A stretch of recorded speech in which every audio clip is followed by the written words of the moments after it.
بسم اللہ الرحمن الرحیم۔ السلام علیکم دوستوں، حضرت آدم علیہ السلام پیدائش سے زمین پر اتارے جانے تک سب سے پہلے آدم علیہ السلام کو دنیا میں بھیجا گیا۔ حضرت آدم علیہ السلام کو ابو البشر یعنی سب انسانوں کا باپ بھی کہا جاتا ہے۔ دنیا میں جتنے بھی انسان شروع سے آخر تک آ چکے ہیں یا آئیں گے، سب حضرت آدم علیہ السلام کی ہی اولاد ہیں، اسی لیے انہیں آدمی بھی کہا جاتا ہے۔ جب اللہ تعالیٰ نے حضرت آدم علیہ السلام کی پیدائش کا ارادہ فرمایا اور فرشتوں سے عرض کیا کہ میں زمین میں اپنا خلیفہ بنانے والا ہوں، اس وقت زمین میں جنات رہتے تھے اور ابلیس کی بادشاہت تھی، لہٰذا آپ کے بارے میں کچھ بتانے سے پہلے شیطان ابلیس کا ذکر کرنا ضروری ہے، کیونکہ اس واقعہ کا شیطان سے گہرا تعلق ہے۔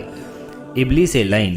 اللہ تعالیٰ نے اس مخلوق کو بہت خوبصورت بنایا تھا اور شرافت و بزرگی سے بھی نوازا تھا، زمین اور دنیا کے آسمان کی بادشاہت دی تھی، اس کے علاوہ اسے جنت کی پہرے داری کے انعام سے بھی نوازا تھا، لیکن اس نے اللہ کے سامنے گھمنڈ کیا اور خدائی کا دعویٰ کر بیٹھا، جس کی وجہ سے اللہ تعالیٰ نے اسے اپنی بارگاہ سے نکال دیا اور اسے شیطان میں بدل دیا، اس کی شکل بگاڑ دی اور سارے رتبے جو اللہ تعالیٰ نے اسے عطا کیے تھے اور چھین لیے، اس پر اپنی لعنت فرمائی، اس کو اپنے آسمانوں سے نکال دیا اور آخرت میں بھی اس کو اور اس کی پیروی کرنے والوں کو ٹھکانہ جہنم قرار دیا۔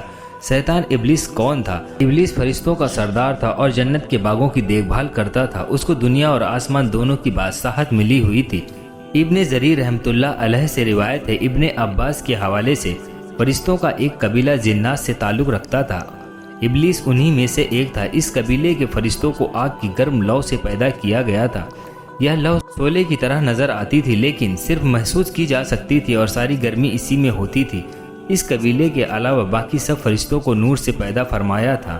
ابلیس کا نام حارث تھا، دوسری روایتوں میں اجاجیل بھی آتا ہے اور یہ جنت کے پہروداروں میں سے ایک تھا۔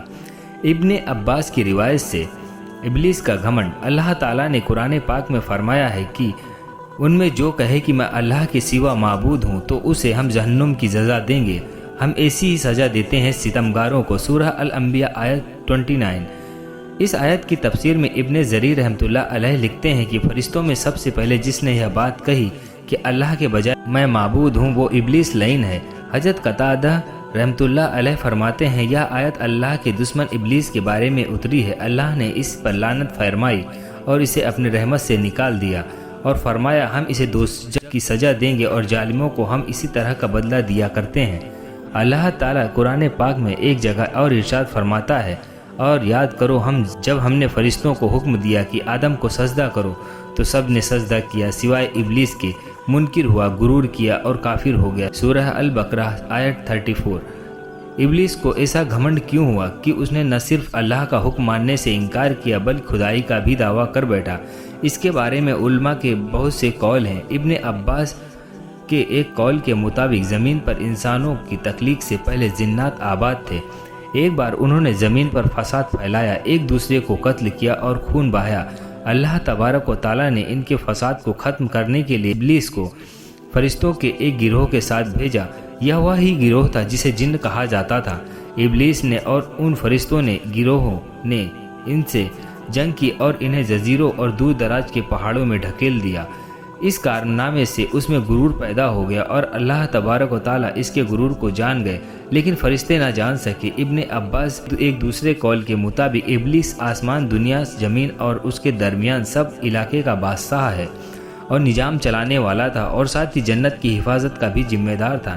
ابلیس اللہ تعالیٰ کی بہت عبادت کرتا تھا اور اس میں بہت زیادہ تکلیفیں اٹھاتا تھا، اس وجہ سے وہ خود پسندی کا شکار ہو گیا اور اپنے آپ کو بہت بڑا اور بہت اونچے مرتبے والا سمجھنے لگا، اور آخرکار اس نے اللہ تعالیٰ کے سامنے بھی اپنے گھمنڈ کو ظاہر کر دیا۔ ابن مسعود، ابن عباس اور دوسرے صحابہ کرام کی روایتوں کے مطابق جب اللہ تعالیٰ اپنی عزیز ترین مخلوق کو بنانے کے بعد اپنے شان کے مطابق عرش پر رونق افروز ہوا تو ابلیس کو آسمان دنیا کی بادشاہت پر مقرر کیا۔ ابلیس کا یہ تعلق فرشتوں کے اس گروہ سے تھا جنہیں جن کہا جاتا ہے۔ ان کا نام جن اس لیے رکھا گیا کیونکہ وہ جنت کے پہرے دار اور حفاظت کرنے والے تھے۔ اس عزت افزائی سمان سے ابلیس کے دل میں تکبر یعنی گھمنڈ پیدا ہو گیا، یہاں تک کہ اس نے یہ کہہ دیا کہ اللہ تعالیٰ نے جو کچھ بھی مجھے عطا کیا ہے وہ میری ذاتی عبادت ہے اور ریاضت کا انعام اور پھل ہے۔ جب اللہ تعالیٰ نے آدم علیہ السلام کو پیدا فرمایا تو فرشتوں کو حکم دیا کہ آدم کو سجدہ کرو، اور سب نے حکم کی تعمیل کی، لیکن ابلیس نے انکار کیا اور اللہ تعالیٰ کی نافرمانی کی۔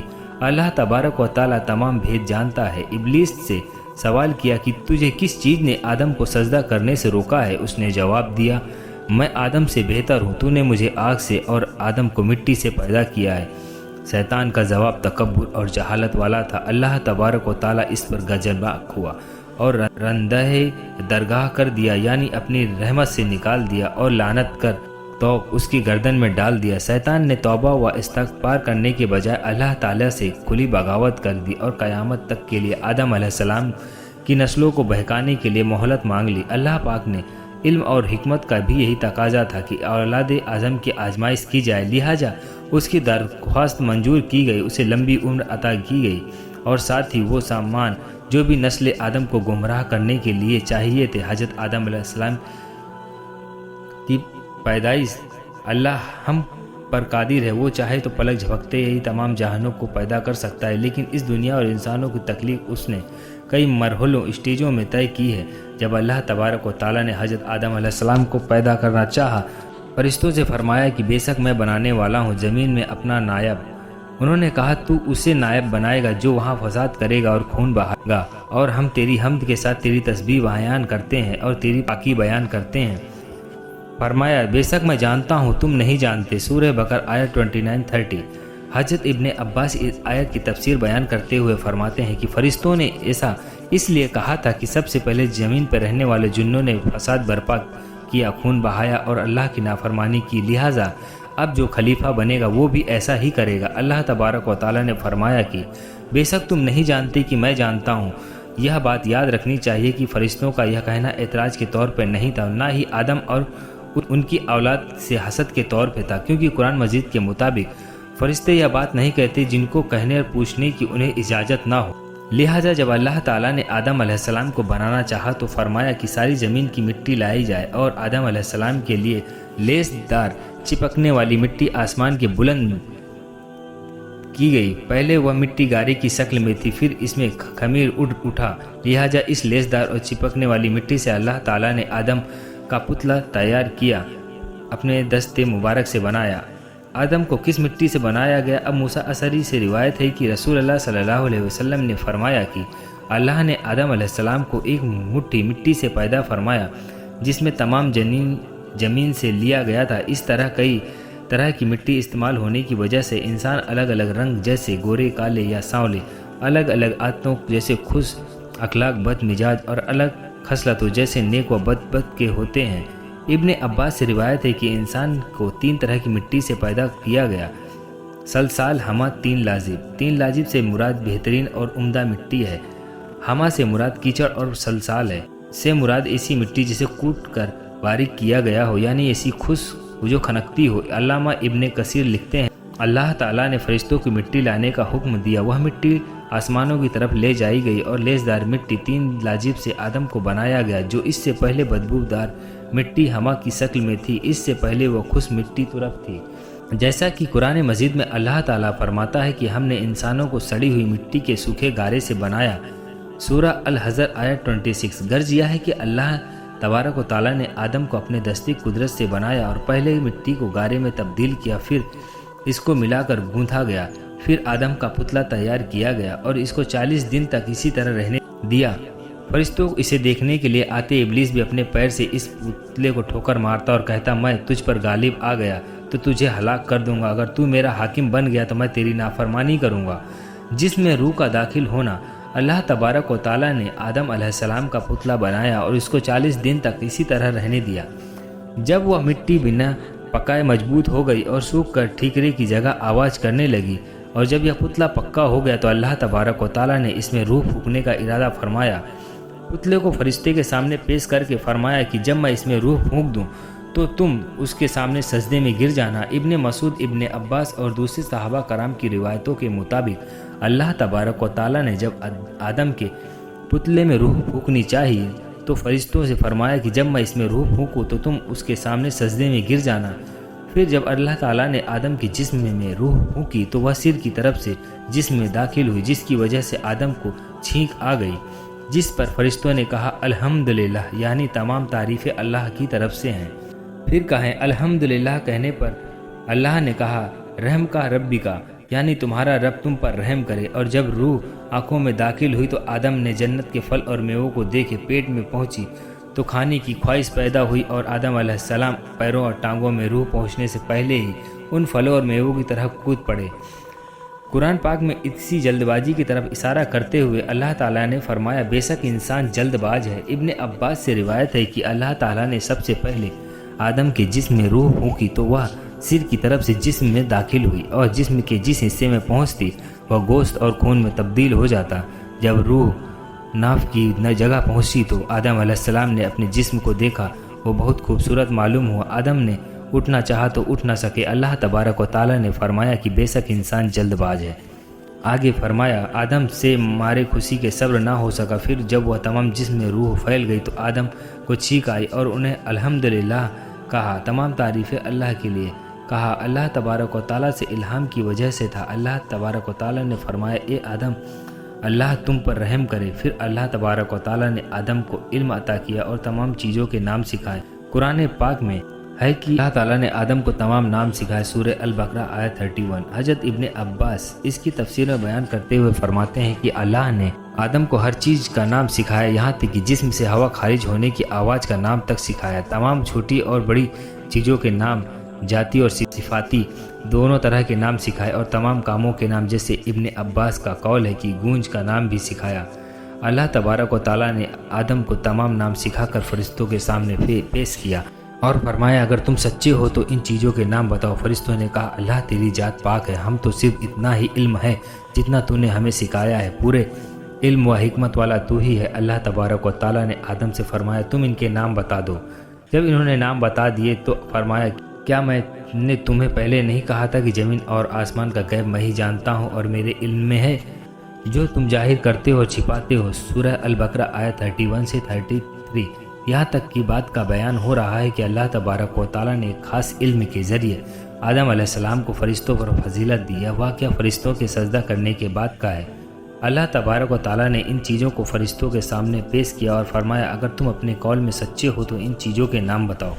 فرشتوں نے یہ سنتے ہی اللہ تبارک و تعالیٰ کی بڑائی اور پاکیزگی اور اپنے علم کی کمی بیان کی اور کہا کہ ہمیں تو یہ خداوند اتنا ہی علم ہے جتنا تو نے ہمیں دیا ہے، تمام چیزوں کو جاننے والا تو پروردگار تو ہی ہے۔ پھر اللہ تبارک و تعالیٰ نے آدم علیہ السلام کی طرف متوجہ ہوا اور فرمایا ان چیزوں کے نام بتا دو۔ اب آپ نے تمام چیزوں کے نام صحیح بتا دیے۔